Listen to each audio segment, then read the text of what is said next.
liebe ruhebedürftige Freunde, ich hoffe sehr, ihr habt besser geschlafen als ich in den letzten Nächten, denn mein Bett quietscht. Bei jedem Umdrehen bin ich hellwach und kann nicht mehr einschlafen. Darum geht es heute in diesem Film um alles, was quietscht. Und wir starten mit dem Bett. Wenn Holz auf Holz reibt, dann gibt es dieses unangenehme Geräusch, das uns nicht mehr schlafen lässt.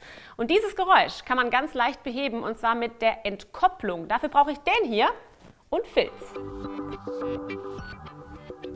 Hier habe ich jetzt schon die Verbindungsschrauben zwischen Kopf- und Seitenteil gelöst, denn jetzt brauche ich Platz, um diese Filzstreifen, die ich mir zurechtgeschnitten habe, aufzukleben. Das mache ich bei allen lösbaren Stellen und danach schraube ich alles wieder feste zusammen.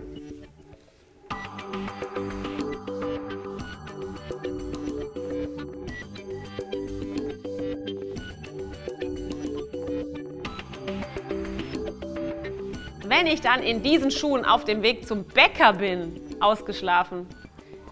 Ich gebe zu, diese Schuhe habe ich niemals an, wenn ich zum Bäcker gehe. Aber wenn eure Schuhe doch quietschen sollten, gibt es hier eine ganz schlaue Abhilfe und diese nennt sich Babypuder.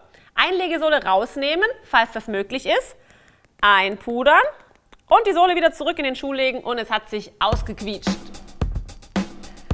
Wir kommen zu einem weiteren Klassiker, den ich persönlich furchtbar nervig finde. Quietschende Türen kann ich überhaupt nicht ertragen.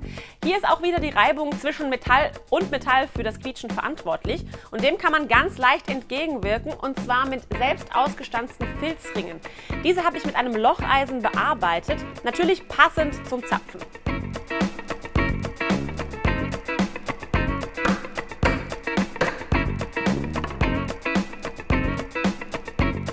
Unsere Filzringe werden dort angebracht, wo wir sonst mit Öl rangehen würden. Zack, geht ganz schnell. Und die Filzringe dürfen natürlich nicht zu dick sein, sonst geht die Tür nicht mehr zu. Quietschende Autotüren können schon ab und an mal vorkommen. Das liegt aber meist nicht an den Scharnieren, sondern am sogenannten Türband. Das ist die Stange, die in die Tür hineinragt. Hier nehmt ihr am besten Fett und einen dünnen Flachpinsel. Die Länge müsst ihr anpassen, ihr müsst einfach ganz tief reinkommen.